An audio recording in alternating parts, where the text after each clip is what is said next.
Hello and welcome to STARBURST magazine here on the YouTube. I am Andrew Pollard, the online editor and one of our lead writers here at STARBURST magazine. And yes, we are doing video content, as you may have seen recently. Technology, great, isn't it? Anyway, we were thinking there's this news that's happened recently. It's not necessarily entertainment driven in terms of what we'd usually cover in all things genre, so sci-fi, fantasy, horror and cult entertainment, but it is an interesting little nugget. Ryan Reynolds and Rob McElhenney, yes, as in Deadpool from Deadpool and Mac from It's Always Sunny in Philadelphia, are involved in a deal to purchase Wrexham Football Club. Now, we were thinking, that's kind of cool to cover because entertainment and stuff like that. And everybody likes It's Always Sunny. Everybody likes Ryan Reynolds, Deadpool, The Voices, Barry, the Pikachu, whatever you want to throw out there, Van Wilder, Blade Trinity, and even Green Lantern. Yes, guilty pleasure of some of us. But we were thinking, if only we had somebody who was a Wrexham fan that could maybe shine a light on why this deal is happening.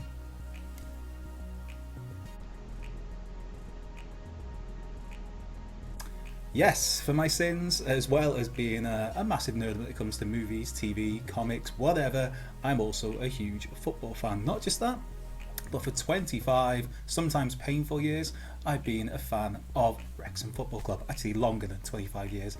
It's a thankless task at times, but you know, you have your teams, you stick through the good times and the bad times, and we was about to start our 13th season in the National League.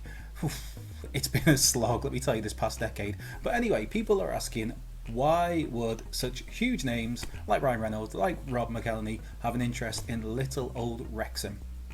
Now, for some background on this, it was this past Tuesday, there was a vote amongst the owners of Wrexham. Wrexham is a fan-owned club, so the members, including myself, were all involved in a vote to put forward whether we wanted to open negotiations or not with this mystery, at that time, mystery backers who wanted to pick up the club for a nominal fee and invest a figure at around £2 million, which for a football team at our level is a huge amount of money. We're not talking these Premier League players where they're getting £150,000 a week, and we're seeing mega money transfers for £50 million, £80 million, whatever. No, £2 million for a club like Wrexham is a huge figure.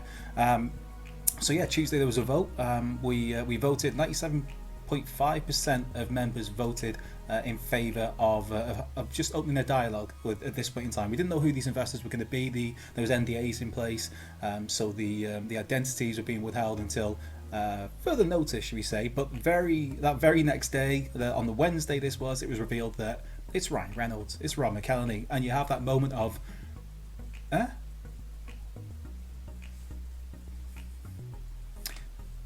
and lots of expletives as to this can't be real. Why these guys? Why Wrexham? And that has been one of the big questions on everybody's lips: is why would these A-listers? I mean, we've got Ryan Reynolds, one of the biggest movie stars on the planet. You've got Rob McElhenney, who's the co-creator and one of the stars of It's Always Sunny in Philadelphia, the longest running live-action comedy series in US TV history.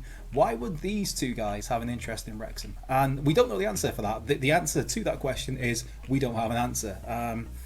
But the answer that I would give when I've been asked about this, because seemingly anyone even who's been to the racecourse ground, Wrexham's football ground, once or twice seems to have been interviewed lately by somebody. There's media has been all over the town.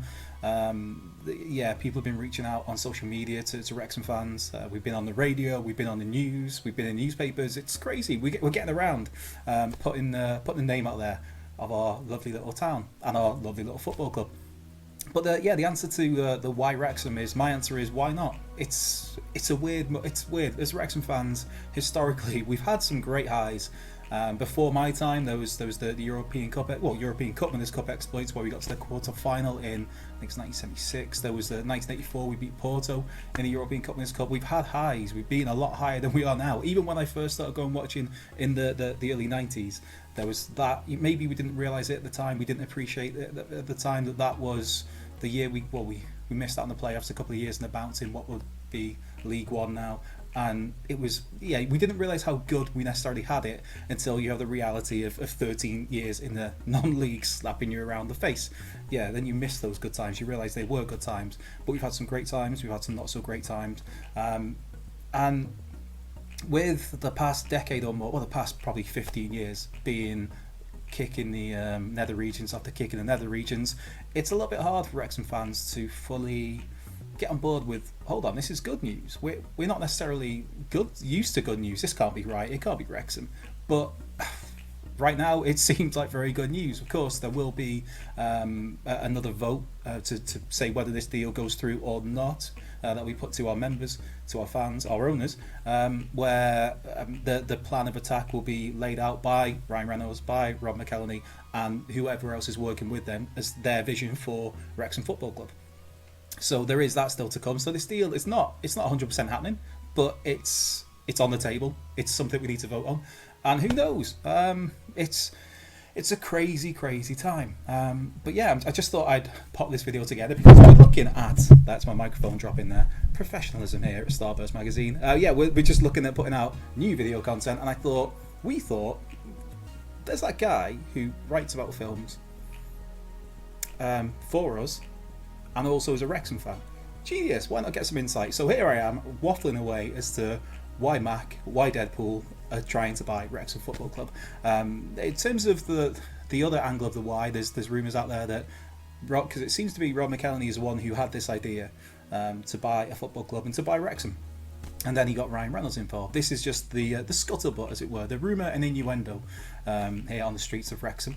And yeah, seemingly part of the attraction is that Wrexham is historically, we are a mining town, and Rob McElhenney, if you believe these rumours, somewhere down his family heritage is that there's a mining history, so there's that angle to it, and also that there's other rumblings, other rumour and innuendo that this could well be part of some, I guess what will become a Rags to Riches TV series, where almost like a documentary as we've seen recently with Tottenham Hotspur, and also with Manchester City, with Leeds. Lots of teams have done it, just not teams in the National League. Well, I guess there was Salford with the class of '92 with well, so many Manchester United players involved, or former players, the Nevilles, Nicky Butt, Ryan Giggs, and that certain David Beckham fella. Never really heard of him.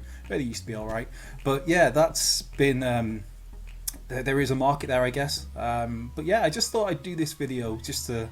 I don't really know. We were just messing around with ideas for content, and here we are. Here's me, sat in my little man cave, waffling on to you, readers, viewers, about why Wrexham could be sold to two huge global superstars. I guess for a little rundown as well, when I say we've not had it great in these last few years, I don't just mean about being in the National League. Before that, when we were in what would be League One now, we were running to the ground, should we say. Our chairman at the time, Mr. Alex Hamilton, we do not forget. Yeah, he basically kicked us out of our own stadium, out of our own home, wanted to develop the land for property purposes. It got us into a whole load of watching my language, mess, should we say, financially speaking, where we had a 10 points deduction because we went into financial administration. That 10-point deduction ended up leading to us getting relegated that season. We would have stayed up if it wasn't for that, so that dropped us down to what is now League 2. I still want to call it Division 3, but dropped us down to League 2. Yeah, and that was all very much, we were close then to go out of business. 2006, control of the club was passed over to Jeff Moss and Neville Dickens, who... Again, we ended up with our backs to the wall, because by the time of 2011 rolled around, we had to raise, I think it was 127,000 I've got in my head, Wrexham fans had to raise in order to save our own club. And we did that, and that was the kind of the kick-starting of when we became a fan-owned club, because it was just a few months after that it became official. The Wrexham Sports Trust now owns the club, and that's been in place. But yeah, we've been very much... backs against the wall, close to going to the wall on two very scary occasions, but we're here.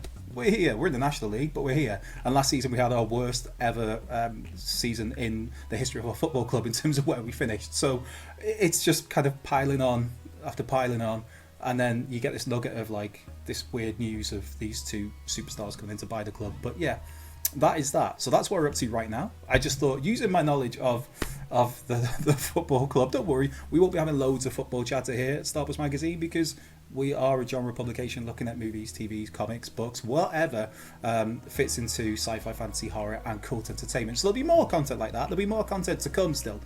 We are looking to deliver more video content because we should have been doing this a long time ago, to be honest.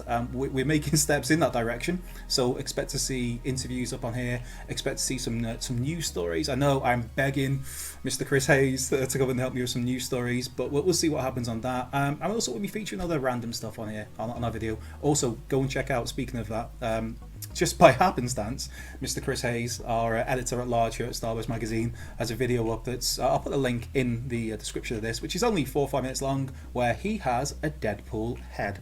Yes, this walking, talking, well, it's not really walking, but this talking, responsive Deadpool head that was that's just been released, and he's done a brilliant video reviewing that. And maybe we'll do more stuff like that. Maybe we'll do unboxings. Maybe we'll do discussions, because we all like to talk here at STARBURST magazine, and hopefully you like to listen. If not, then I apologise ahead of time.